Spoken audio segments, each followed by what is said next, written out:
Okay, back on this side again. He clicked up on me. That side went by pretty fast.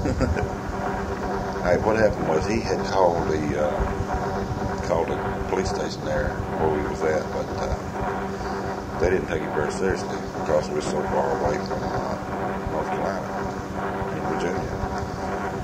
Well, anyway, I took and as soon as he got me out, he had asked me if I was going to stay there, and I told him no, I was leaving right then, and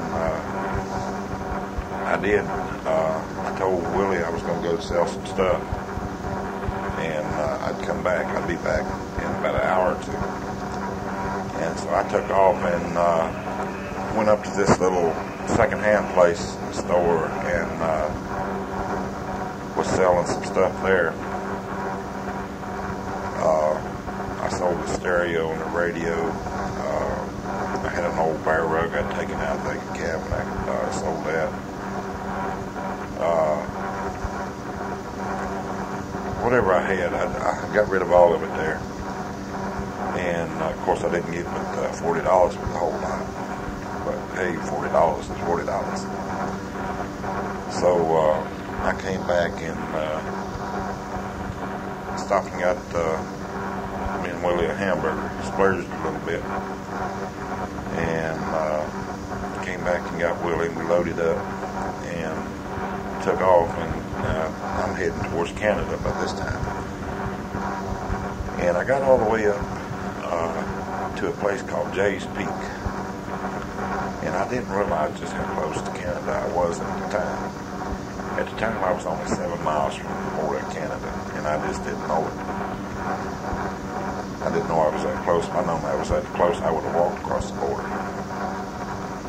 But anyway, we went up Jay's Peak. We was looking for a place to spend the night, and it's all mountains up there, and they got ski resorts and stuff up there. But this was in the summer months, so there was nobody up there.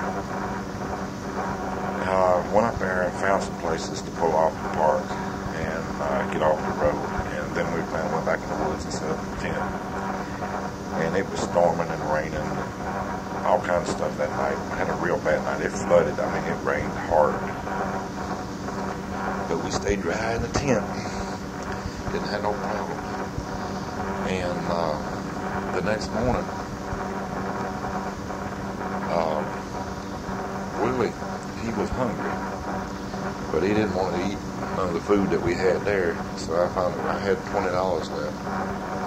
So I finally agreed that I would go to the store and go ahead and spend the last $20 and buy the food and stuff, and then we'd make a shot for Canada.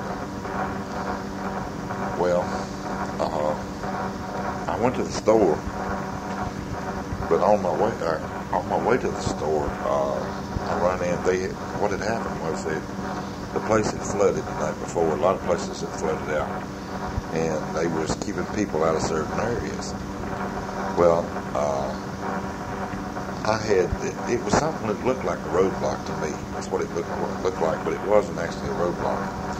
I thought they was checking for driver's license and registration, stuff like that.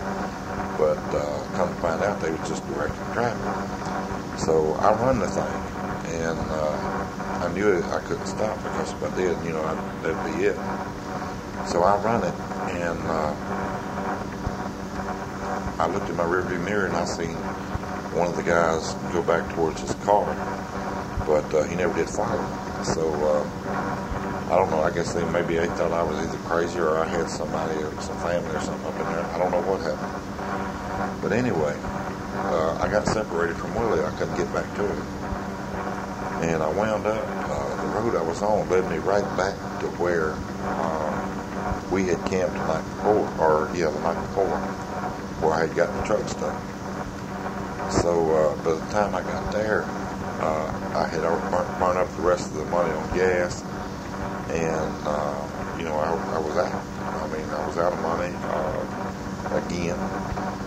The truck was almost out of gas, and it just left me in a desperate situation. And I sat over there overnight. I just went back and pulled off the road, above where we was at the night before, and just sat there and trying to think of something to do. I didn't know what I was going to do. I knew that I had to do something.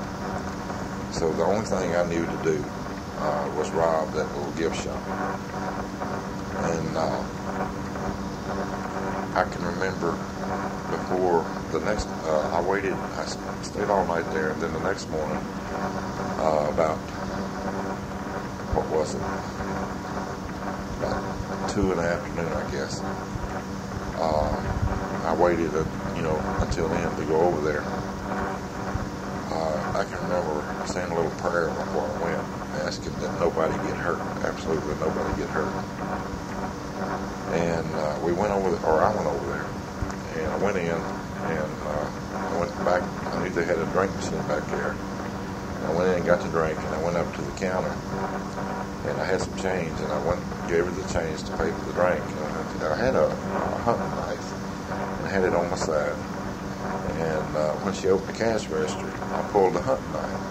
I didn't have to say a word. As soon as I pulled the hunting knife, she just backed away from the cash register. And she never said nothing. I never said nothing. I think we was both just scared to death. And I got the money out of the cash register. And I told her, I said, look, I'm going to leave now, and just don't do anything crazy. Nothing's going to happen. She said, okay, fine. And I went out, got in the truck, and drove off. Now, there's a funny story that goes along with her later. I'll tell you about it. But anyway, I took off. The truck was running more or less on fumes by this time. And before I could get away,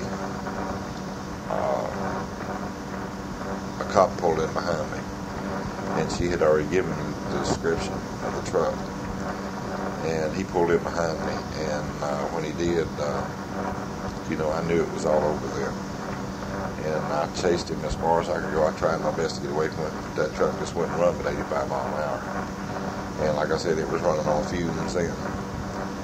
And finally they throwed up a roadblock and caught me. And they come in and locked me up. And I stayed up there for a while. Then they finally come up and shipped me back to Virginia.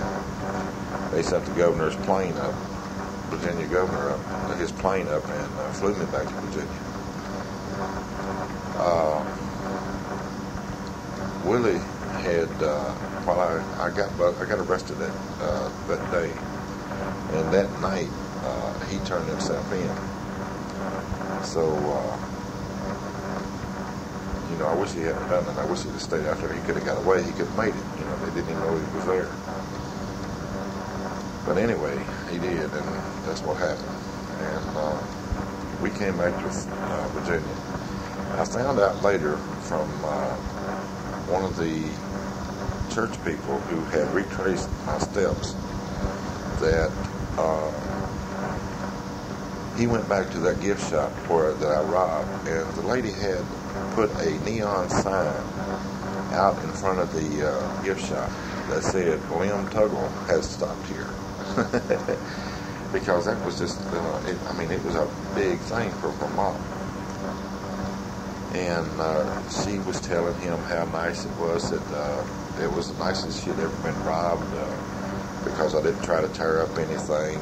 Said most of the times they ripped the phones out and hit her and everything, and said I didn't try to hit her or nothing like that. And I was polite to her, and didn't do any damage or nothing. And she said, she told him that she didn't believe I would have done it if it hadn't been desperate, real desperate. And but then again, she tried to get the reward money, but that didn't work. They didn't give it up. I think she should have got it, actually. But anyway, there was $10,000 reward on each one of us. And so that was the deal there.